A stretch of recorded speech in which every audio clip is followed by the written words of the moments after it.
And there's something joyful about saying to the enemy, bring it on. Bring it on. You have not been able to beat me yet.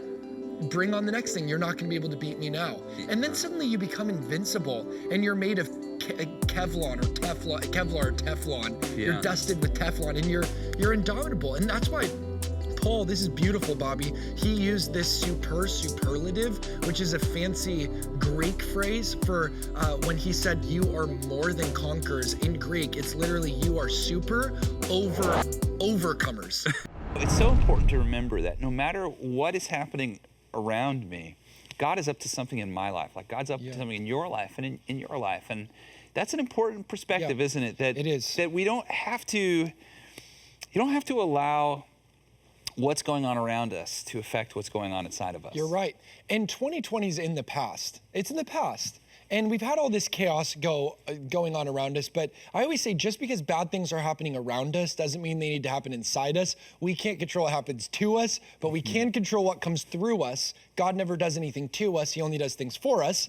And if God's going to do something for us, he's first got to work something in us. So I believe, actually, this was an old, ancient Stoic philosophy. Marcus Aurelius talked about this because I love reading dead people. But he said, basically, the soul's movement is within itself, which means nothing can touch my soul without me giving permission. Yeah. So our hope is not dictated by the vicissitudes of our circumstances, but rather our circumstances will actually be dominated and dictated by our hope. So I believe our hope can cause us not just to be creatures, but creators of our circumstances in this new year.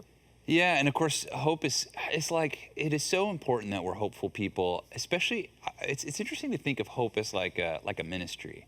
Like I like to be around hopeful people, not people that are necessarily like in denial, but like someone like you, Ben. I mean, you're so hopeful. Like I feel like even though you've gone through so much and you're always facing challenges, there are certain people who just, when you get around them, it's like contagious. And I want to be that to other people. You know what's, and you are, Bobby, and C.S. Lewis put it this way. He called it in his generation, the gaiety of battle, which in his day, that meant the joyfulness or jubilee of battle. For young men to go to war, it's actually joyful and exciting in the Renaissance, because he was a master of Renaissance and like that era of history.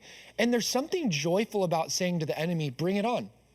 Bring it on. Right. You have not been able to beat me yet.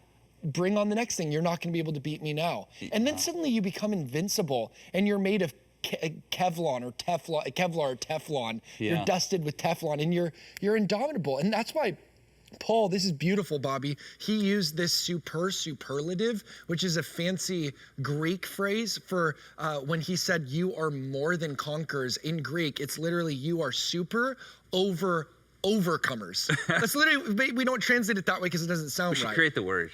We should, but that's literally what's happening in the Greek. It's overcomers. So if we live that way, then if we really believe that, then we're going to live indomitably. And here's the thing about Paul.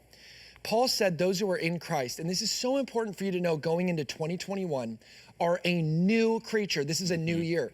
That word for new that Paul used in Greek is literally, when he said new creatures, it's literally new species. So you went from a homo sapien to a hopo sapien, from like Saul to Paul, from an ain't to a saint, from like a mope generator to a hope generator. You become something entirely new.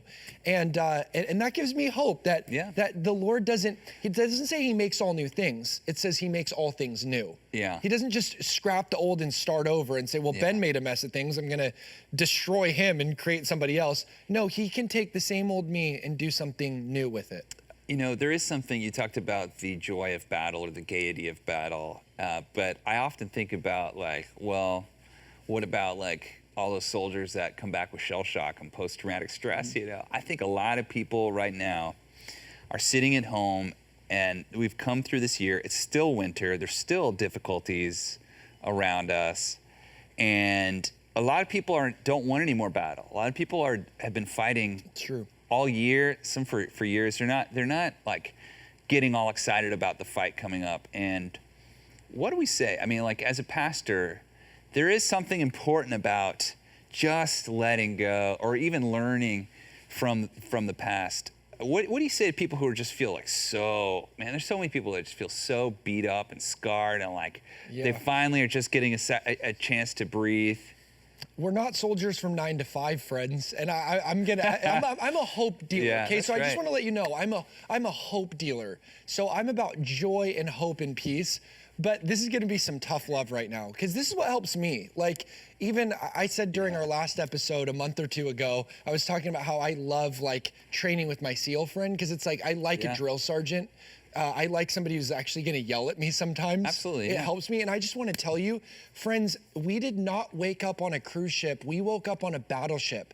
We have to go Navy SEAL Team 6, DEFCON 1, MI5, Green Beret, paratrooper, lone survivor, Marcus Luttrell, American sniper, Chris Kyle, SEAL of God, Chad Williams, heroic, stoic, joyful soldier, happy warrior, fight a good fight, wage a good warfare, go hunt some demons. I believe we have to have this mindset that we're wrestling not with flesh and blood, but principalities and powers. So because we're not waking up to a playground, but a battleground, we're not soldiers from 9 to 5. Yeah. And so when we realize that, we're not going to catastrophize and say, oh my goodness, why is this stuff happening? No, we're not surprised by anything that comes our way. We're conquerors, we're warriors. That's our identity.